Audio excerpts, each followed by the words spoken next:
Thank you. I want to thank the conference organizers for bringing me here to Kent State University. It's been a fabulous conference. Every talk I heard since I came here was eye-opening. So thank you. I'm honored to be part of this group. In 5 minutes, I will ask you to do a little exercise. So please take out pen and paper and be ready. Not a big deal, don't worry. Only you will see the results. As some of you may know, my main borrowing from cognitive science is the concept of theory of mind, also known as mind reading, which refers to our evolved cognitive ability to explain behavior by mental states, thoughts, desires, feelings. Oopsie. Great. Mind reading is as fundamental a feature of our social life as it is flawed. We can't help seeing behavior in terms of mental states. Is he frowning because he doesn't like what I'm saying? Even though we have had myriad opportunities to learn that we're often wrong in our attribution of mental states. For instance, my colleague might be frowning because he just remembered that he doesn't have childcare this Friday. Mind reading would have been more accurately called mind misreading, reflecting the fallibility of this pervasive cognitive phenomenon. And now, I would love to be able to put it back, but I can't. Thank you.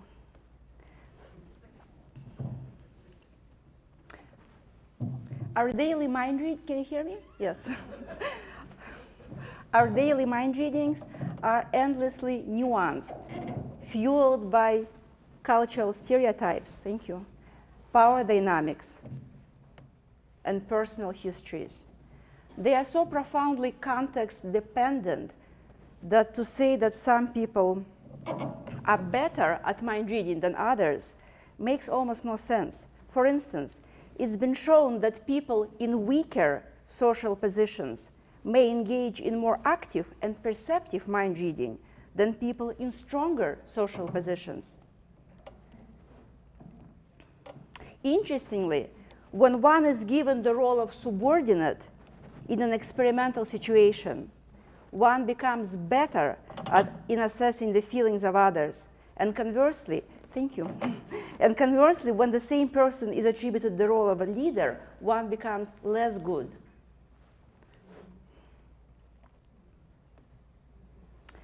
Mental states that underlie our daily social functioning can be complex and recursive, nested within each other. To talk about such nestings at and above the third level, mental state within yet another mental state, I use the term sociocognitive complexity. An old tree next to my house needs to be cut down, yet the contractor keeps postponing, and I'm worried that yet another dead branch would fall on my neighbor's car. I don't know how they explain to themselves that I haven't yet taken care of it. I want them to know that I am thinking about it. I shall email them. I want them to know what I think. A mental state within a mental state within a mental state. 3 nested mental states, a sociocognitively complex statement. As I survey my day, more examples of such nestings from different occasions come to mind. For instance, after a conversation with my friend, I worry that she thought I meant the opposite of what I actually meant. My partner tells me that he didn't want me to know what he was thinking. I hope that my son will remember tomorrow how he feels about this today. There's a narrative there. I didn't mean those are supposed to be completely different occasions. I suspect that thinking over your day, you can recall some triple nestings of your own. Involved social situations call for at least some triply nested mental states. Or perhaps our ability to entertain such nestings makes us more prone to seeing our world in terms of involved social situations. The flow of causation may go both ways. The social environment and the social mind are mutually reinforcing. And here's a brief exercise I promised you earlier. Please take 1 minute, I can't give you more time, and just write down a socio-cognitively complex sentence of your own. A sentence that would nest 3 mental states, okay? Take just 1 minute, and I won't have time to answer questions about right now, but we'll talk about it later. So 3 nested mental states, 1 sentence, 1 minute.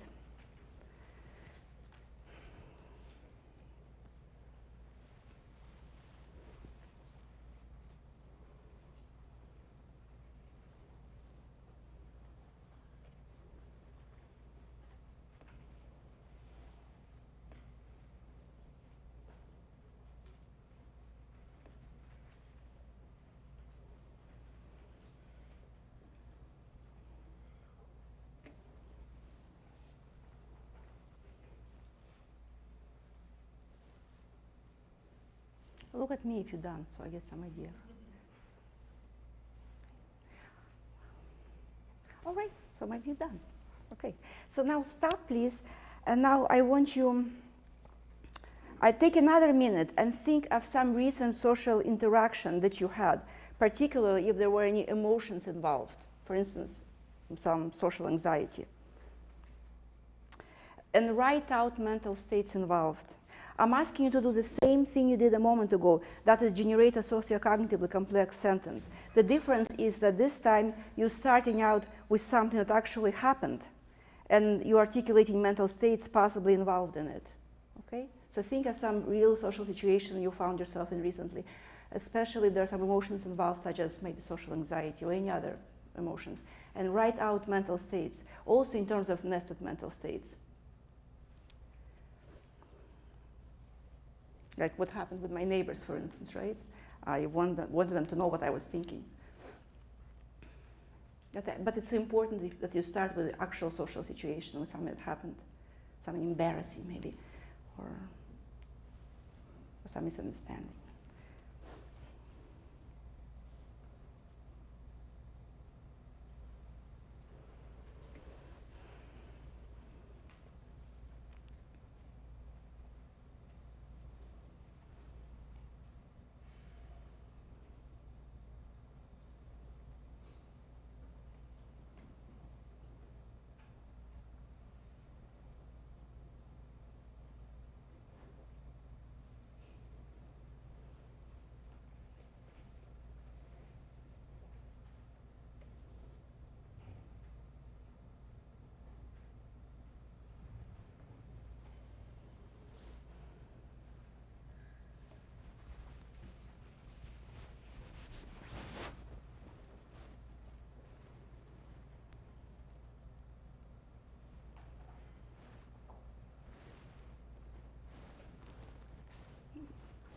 How many of you are done?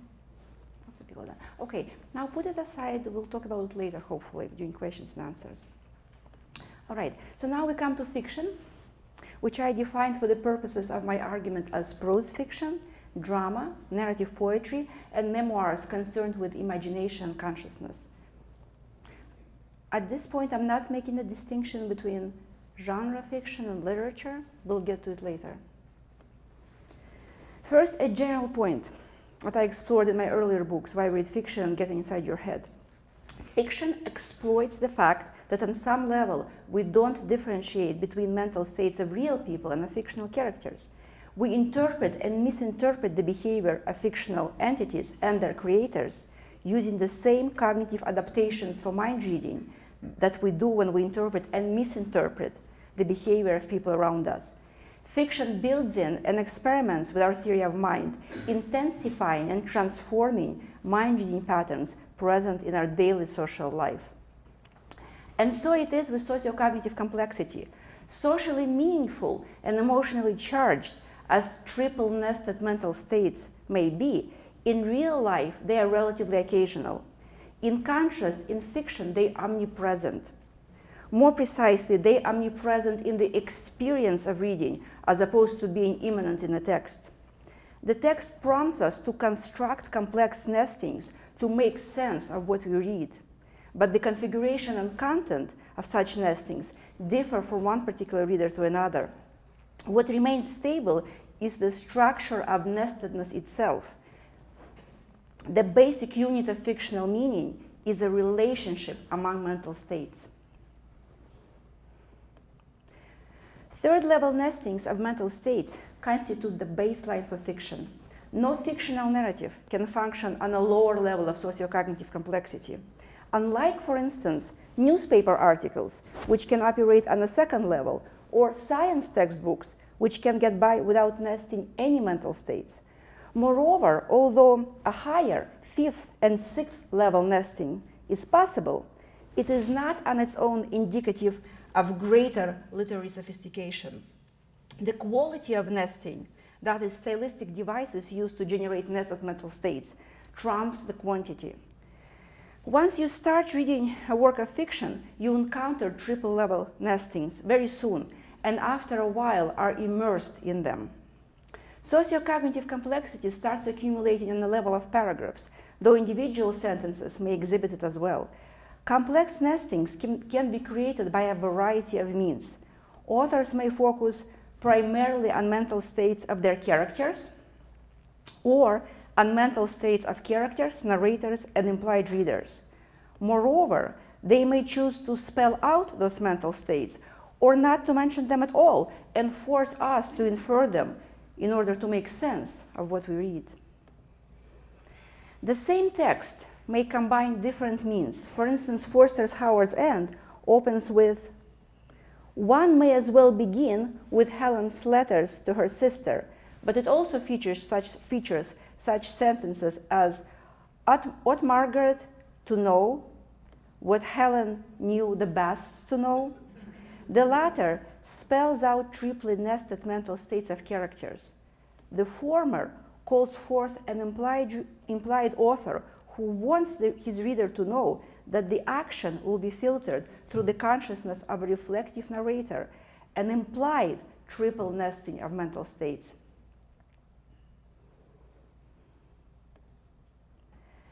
Another example of sociocognitive complexity, created by implying mental states without mentioning them. Take a look at the passage from the 18th century Chinese classic, Cao Shuiqin's The Story of the Stone. And now suddenly the Shu Bao Chai had appeared on the scene, a young lady who, though very little older than Dayu, possessed a grown-up beauty and aplomb in which all agreed Dayu was her inferior.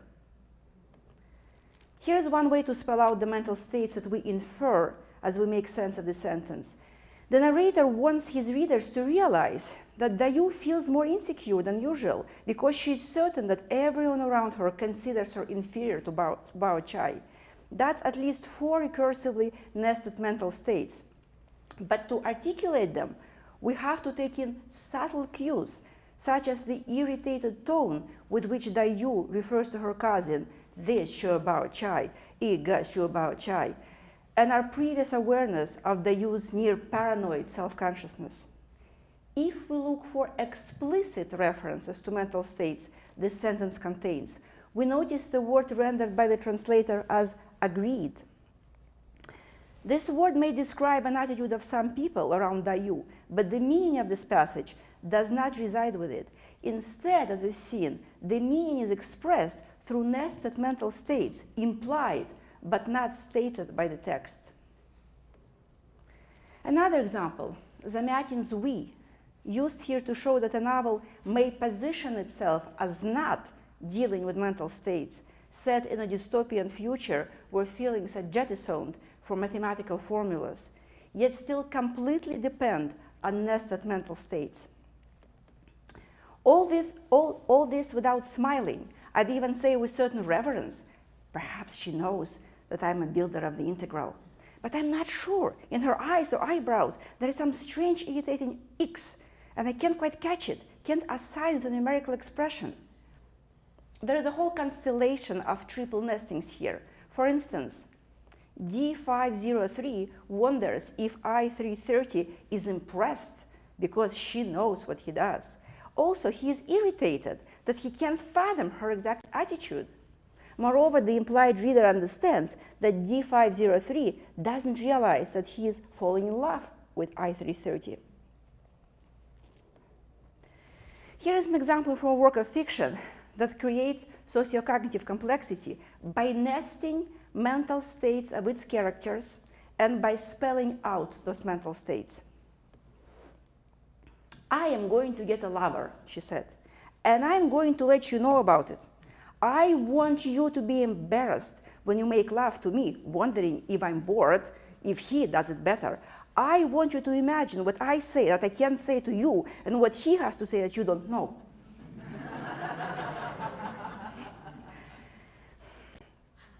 It's easy to map the sentence in terms of its nested mental states. They all spelled out for you. I want you to be embarrassed because you wonder if I'm bored. That's fourth level sociocognitive complexity. Remember I mentioned before that higher level does not translate into increased sophistication? You can have 7 levels if you really want to. If you think about it, we don't often put such texts on our syllabi. Though, as an exception to this rule, we may decide to teach such a text if we plan to import mental states that don't belong to its characters, thus complicating the pattern of sociocognitive complexity present in it. For instance, a cultural studies unit may feature a Harlequin romance as a case study in gender politics, in which case students may be invited to consider mental states of its primary readers as different from those of cultural theorists looking at this romance. Having just made what certainly looks like a derogatory comment about Harlequin novels, I must now return to Suzanne Keen's wonderful talk yesterday about the immersive power of romance novels. I am currently reading a historical novel by Lisa C., and I love it. I am transported and immersed, and I can't put it down. That's the dreams of joy. Yet when I do put it down, I recognize with some complicated feeling of bemusement that I would not teach this novel in my literature course. And the reason for that, if I use my own vocabulary, is that Lisa C. nests mental states of her characters and she spells them out. I would consider teaching Dreams of Joy in a cultural studies course dealing, say, with representations of the Great Leap famine. But as you can see, that would shift the emphasis and force my students to consider mental states that the novel itself does not ask them to consider, such as the attitudes of expatriate Chinese writers and dissident Chinese writers, as opposed to, say, the official attitudes until very recently of the Chinese authorities.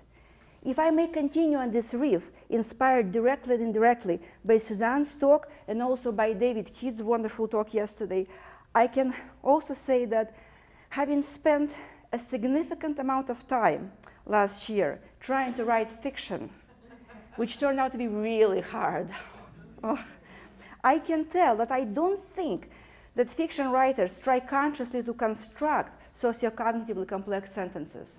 When I tried doing that, because I know they're supposed to be there, it came out really pedestrian. In fact, my partner said, oops, I see sociocognitive complexity right there. I said, oh.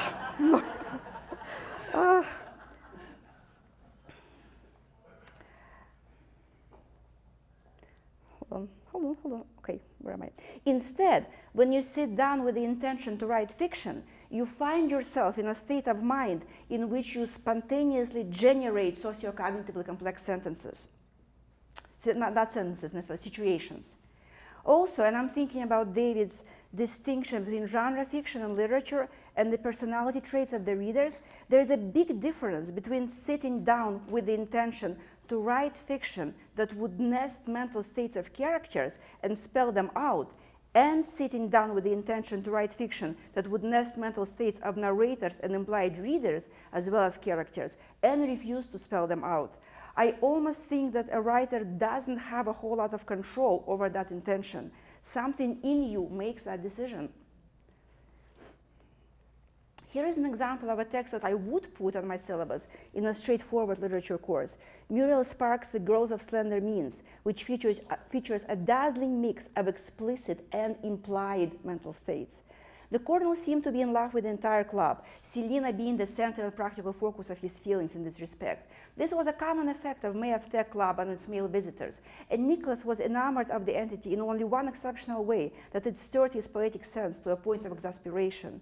For at the same time, he discerned with irony the process of his own thoughts, how he was imposing upon the society an image incomprehensible to itself. What is going on in this passage? If we start with the mental states of his characters, we can say that Nicholas thinks of the girls from May of Tech Club as beautiful and pathetic in their communal poverty, and moreover glorying in their economic hardship. There is a redemptive quality to them. In their beauty and heroic penury, they are emblematic of England at its best. Of course, the girls themselves experience their poverty as a temporary evil that they can't wait to overcome. To map this out in terms of nested mental states, Nicholas is stirred, but what he knows is his own refraction of reality, which to him is profoundly ironic. He knows that the girls would not recognize themselves in his vision of them. If we factor in the implied author, we can say that she wants us to be aware of the ironic affinity between Nicholas and the Cornell's feelings about the club, and an attractive affinity that may only be partly redeemed by Nicholas's capacity for self-reflection, a very complex nesting of implied mental states. For me, the most interesting question for several years now has been, what is the place of research on sociocognitive complexity in the classroom? And this is the question on which I will focus for the rest of my presentation. I will tell you about my experience of using it in a graduate seminar and an undergraduate course, and I will conclude by discussing briefly advantages and disadvantages of introducing it on the undergraduate level.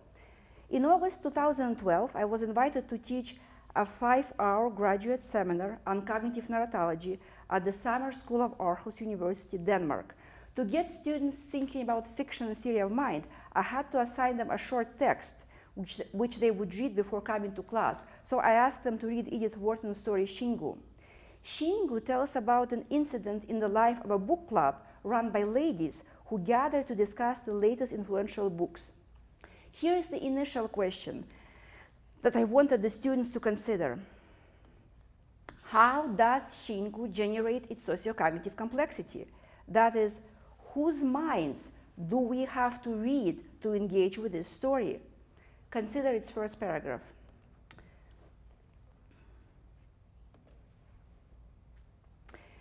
Mrs. Ballinger is one of the ladies who pursue culture in bands, as though it were dangerous to meet alone. To this end, she had founded the Lunch Club, an association composed of herself and several other indomitable huntresses of erudition. The Lunch Club, after 3 or 4 winters of lunching and debate, had acquired such local distinction that the entertainment of distinguished strangers became one of its accepted functions, in recognition of which it duly extended to the celebrated Osric Dane, on the day of her arrival in Hillbridge, an invitation to be present at the next meeting.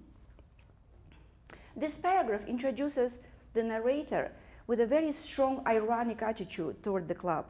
Moreover, such a narrator brings forth an implied reader. That is a reader who appreciates the thrust of the narrator's irony because she shares in the narrator's view of its targets.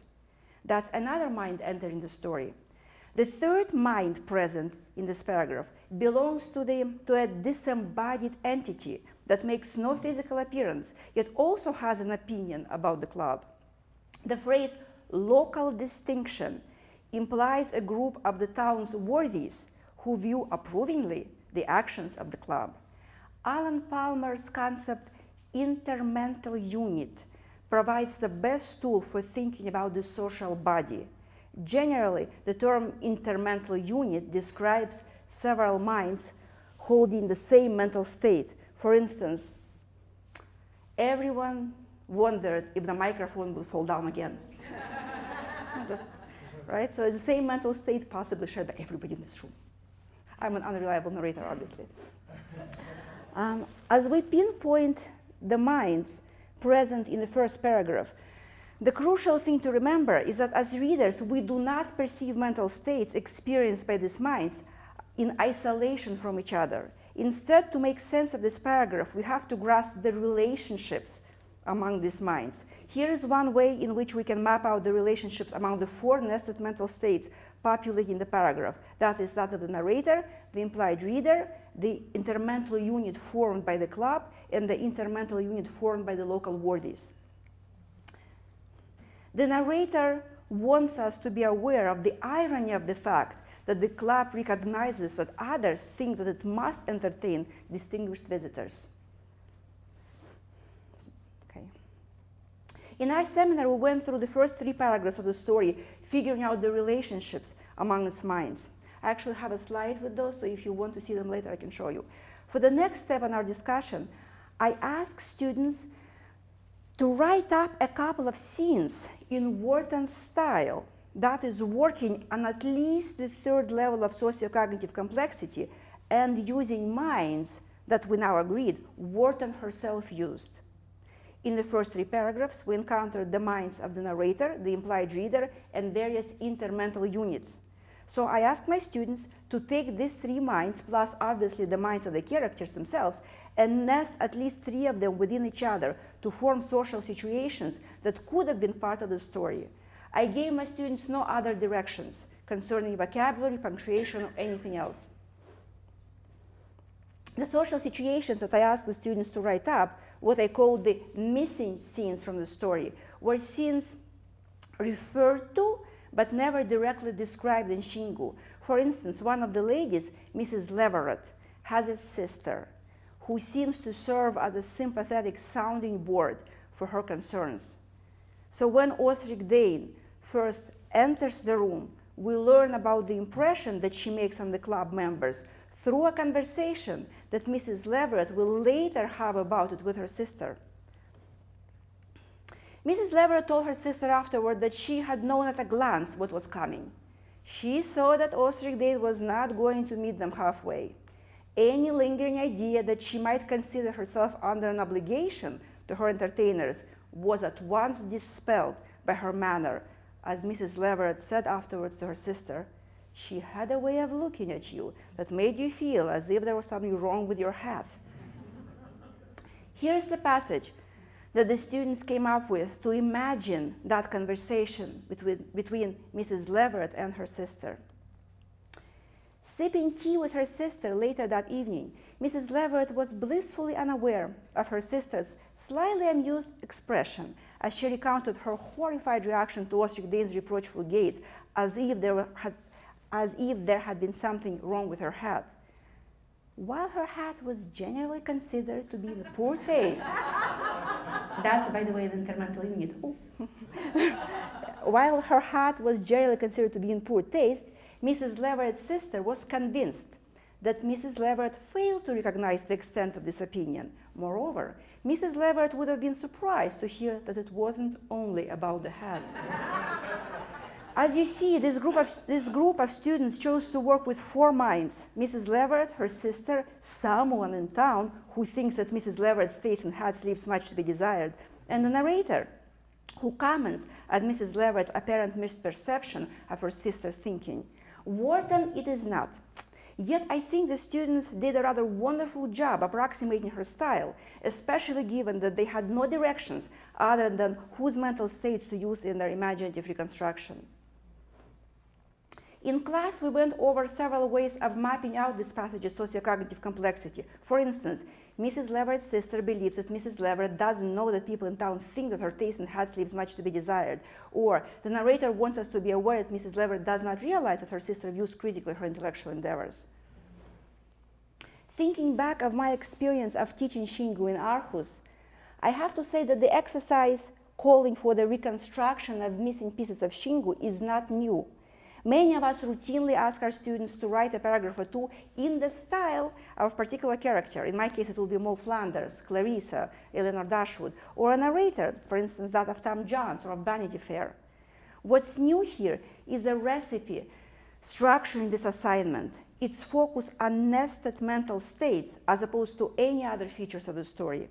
Asking students whose mental states are nested within each other in a story is not the only way of helping them to own a narrative, but it's at least as effective, if not more effective than others in the case of certain authors and texts. I'm sure that the marvelous insights about Shingu that the students came up with during our discussion can be achieved by using other theoretical perspectives. But I can attest that this perspective is both efficient and productive, that at least on the graduate level, it's easy to introduce and it generates a lot of discussion.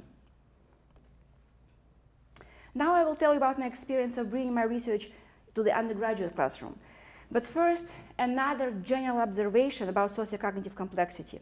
Writers make some characters more sociocognitively complex than others, that is capable of nesting more mental states than others. For instance, Fanny Price from Austen's Mansfield Park is often preoccupied with what other people might be thinking about other people's feelings, while Lady Bertram seems to be incapable of such complex mind-reading attributions. I think that the director of one of the recent film versions of Mansfield Park was intuitively aware of this when she created shots such as this one, in which Fanny is keenly observing two characters talking to each other while Lady Bertram is napping next to her. Approaching fiction in terms of its sociocognitive complexity is thus ultimately an historicist inquiry. We may ask, what factors influence the writer's decision about which characters will carry on complex mind-reading reflections and which will have to settle for simpler ones? Such decisions can be shaped by historically contingent genre conventions and by ideological investments of the author. Keeping all this in mind, let us now turn to Frances Burney's Evelina, a novel that I teach regularly in my introduction to 18th century literature class. As some of you may know, Evelina is the story of a beautiful young woman who's been brought up in rural seclusion and now entering London. She is the daughter of a baronet who abandoned her mother shortly after their marriage and burned the marriage certificate. This means that though by birth and education she belongs to aristocracy, her social status is ambiguous, at least until her father publicly acknowledges her as his legitimate heiress. Until that happens, she is subject to amorous advances by men from an unusually wide social spectrum, from shopkeepers to aristocrats, each with his own way of speaking and pressing his suit. Midway into the novel, one such suitor, a low-bred young man, Mr. Smith, who yet wishes to come across as a gentleman, presents Evelina with tickets to a ball at the Hampstead Assembly. Evelina doesn't just say no. Her answer is couched in such terms so as to emphasize her incompatibility with Mr. Smith. He understands only part of what she says and can't respond properly, which is precisely her point, because the man from the social class to which she anxiously defends her right to belong would have understood and responded in kind. Here's their exchange. Evelina just reminded Mr. Smith that she had told him earlier that she didn't want to go to the ball. "Lord, ma'am," cried he, "how should I suppose you was in earnest? Come, come, don't be cross. Here's your grandmama ready to take care of you, so you can have no fair objection, for she'll see that I don't run away with you. Besides, ma'am, I got the tickets on purpose." "If you were determined, sir," said I, "in making me this offer, to allow me no choice of refusal or acceptance, I must think myself less obliged to your intention than I was willing to do." "Dear ma'am," cried he, "you are so smart. There is no speaking to you. Indeed, you are monstrous smart, ma'am. But come, your grandmama shall ask you, and then I know you will not be so cruel." Teachers of literature already have a rich theoretical framework for dealing with passages like that. And what I want to demonstrate today is that the cognitive approach can add an interesting nuance to that framework. The framework in question is Bakhtinian heteroglossia. Bakhtin, as you may remember, argued that the novel is constructed out of heteroglot, multi-voiced, multi-styled, and often multi-languaged elements. As he puts it, comic style of the English sort is based on the stratification of the common language. The language used by characters in the novel, how they speak, is verbally and semantically autonomous. Each character's speech possesses its own belief system, since each is the speech of another in another's language, that is, may also refract authorial intention, and consequently may to a certain degree constitute a second language for the author. The exchange between Evelina and Mr. Smith is profoundly heteroglot. We can hear the clash of sensitivities and the social incommensurability that it implies. Yet how is this effect created? Some sociolectal markers seem to be obvious. Mr. Smith uses short, clipped clauses, "don't be cross," and vulgar expressions that brand him as a shopkeeper aspiring to sound genteel, such as monstrous smart. His grammar is bad. "You was." He betrays his crassness by reminding her that he paid for the tickets. "I got the tickets on purpose." It's all here. But something else is here too. If we map out sociocognitive complexity of their exchange, we notice that Mr. Smith's nestings of mental states stay around the second level, perhaps occasionally reaching third if we read what he says very generously, whereas Evelina spouts third-level nestings one after another. Please note that there are always several different ways to map up sociocognitive complexity of a given utterance. So what I give you now is just one possible mapping. Mr. Smith, who would think that you meant what you said? I know that you worry that there will be no chaperone, etc. Evelina, I might have felt bad turning you down had I thought that you were not sure if I would want to go. But because now I know that you wouldn't even consider that I may not want to go, I intend not to feel bad about disappointing you. Mr. Smith, I know that you're too smart for me. I hope you listen to your grandma. I know that you will agree eventually. By contrast, consider the sociocognitive complexity exhibited by two men, Sir Clement Willoughby and Lord Orville, who belong to the aristocracy, that is a social class, which Evelina, a daughter of a baronet, eventually re-enters. Although I pulled the sentences that you're about to see out of their respective contexts, the overarching context is similar in all three cases. Each man wants to influence Evelina by disposing her more favorably toward himself. Sir Clement Willoughby, you cannot even judge of the cruelty of my fate, for the ease of serenity of your mind incapacitates you from feeling for the agitation of mine. We may map this as, I appreciate that your state of mind makes it impossible for you to understand how unhappy I am. At least three, possibly four necessary mental states. Lord Orville, I greatly fear that I have been so unfortunate as to offend you, yet so repugnant to my very soul is the idea that I know not how to suppose it possible that I can unwittingly have done the thing in the world that designedly I would wish to avoid. We may map this as, you must believe that I am distressed to realize that I have made you feel precisely the way I would never want to make you feel, at least four necessary mental states. It seems that Burney uses this relative sociocognitive complexity for characters to emphasize their class differences and to mark aristocratic characters as suitable marriage partners for her protagonists, in contrast to the middle-class character who can barely understand what Evelina is saying, much less express himself that way. The conversation about sociocognitive complexity of Evelina started as a classroom conversation about heteroglossia. We were trying to figure out what makes Evelina sound so different from Mr. Smith, going beyond the usual suspects, such as flowery language, a phrase that I came to dislike intensely because it covers so much ground for undergraduates in their interaction with 18th century text. Because of my interest in nested mental states, I encourage my students to look at that particular feature of this character's speech, and it paid off. That is, once they saw for themselves that what Evelina was doing with mental states was palpably different from what Mr. Smith was doing, they had this new tool for figuring out how various characters' voices were constructed in the rest of the novel. One wonders, looking at the alignment of sociocognitive complexity with social class in Evelina, how common this phenomenon was in the 18th century novel.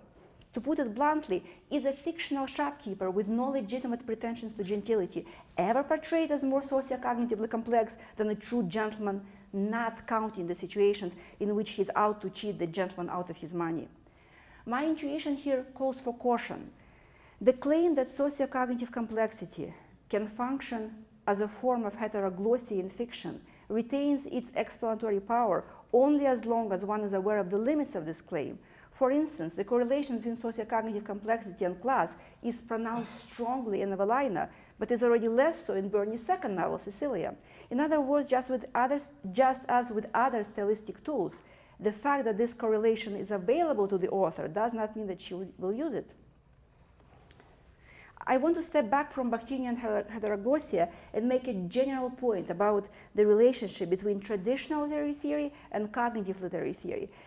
If mind reading is as crucial to fiction as I claim it is difficult to think of a single literary theoretical paradigm that would not mesh productively with a cognitive paradigm. Simply put, what is literary criticism in any of its known forms but an exploration of someone's mental states? And if that's the case, then the interpretive payoff of any traditional critical paradigm would be enhanced by factoring in a conscious awareness of our mind reading and misreading processes.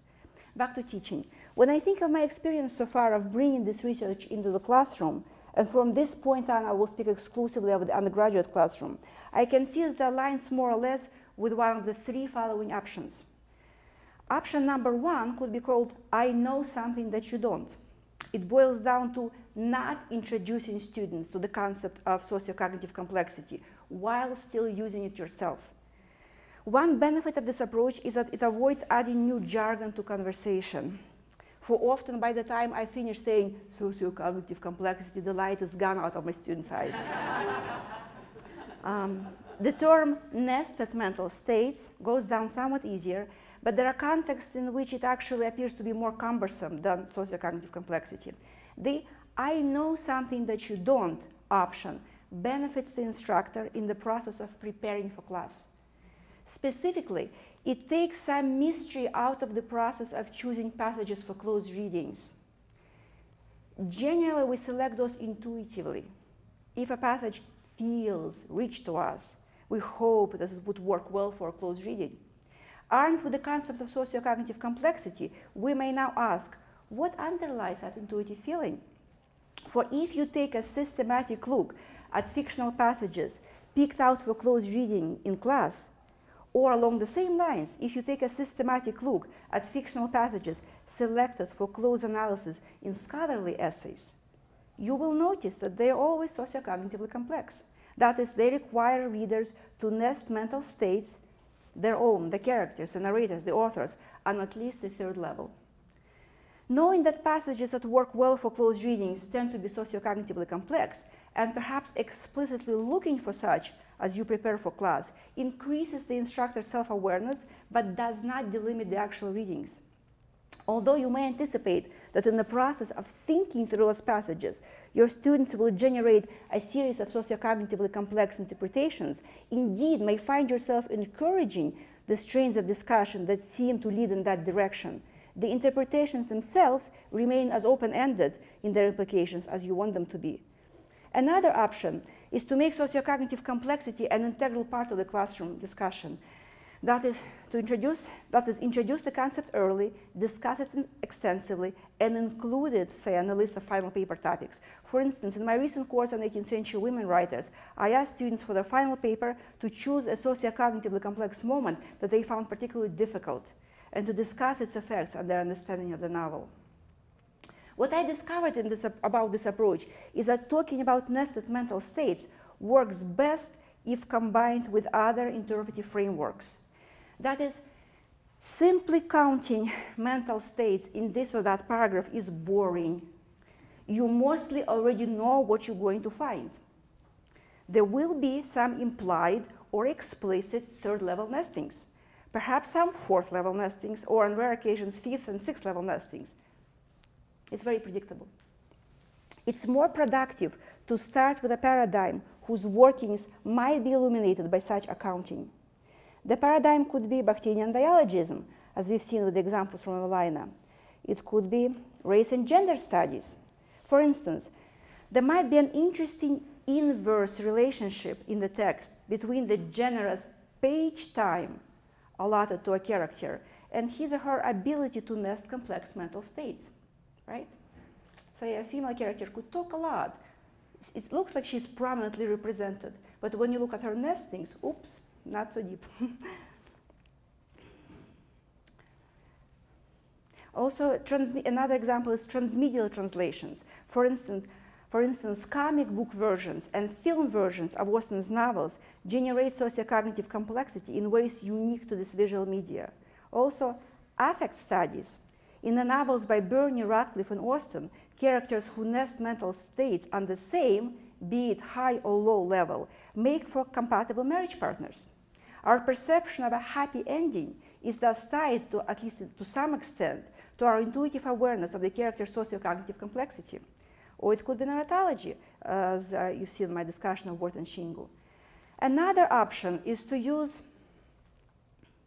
socio-cognitive complexity as an auxiliary, that is, to introduce the concept only briefly as a stepping stone to a discussion of something else, usually in my experience of the difficulties that students may experience with particular texts. For instance, a series of studies by cognitive psychologist Robin Dunbar and his colleagues have demonstrated that when people have to make sense of written vignettes dealing with various social situations, which require nesting of mental states above the fourth level, their understanding drops 60%.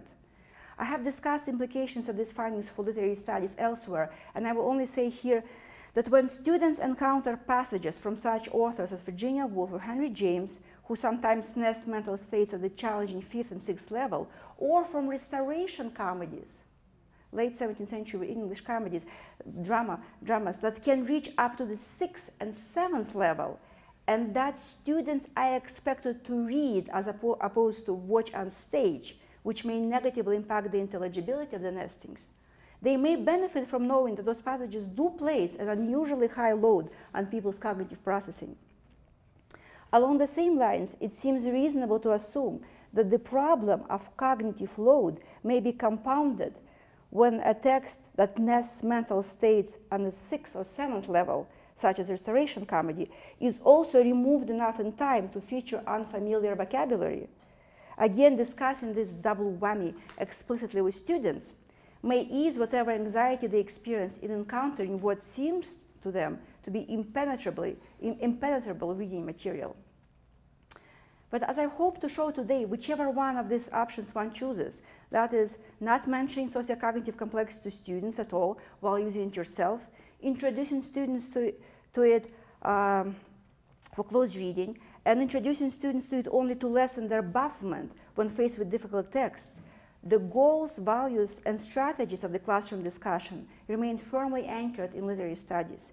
Borrowing concepts from cognitive psychology, such as theory of mind, does not turn an English class into a parody or an annex of psychology class. It merely gives us another useful tool that we can employ as we see fit.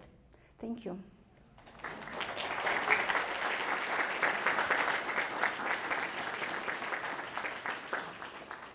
Now, I would like to get some quick feedback on those little sentences, right? I want to use you as guinea pigs. Did you find that it was easier to write the first sentence or the second sentence? I want to see some hands. How many of you found it was easier to write the first sentence? Hold on, keep those hands, don't. How many found it was easier to write the second sentence? Interesting. So it was easier when it was sort of more abstract, not tied to a specific situation? All right, very interesting.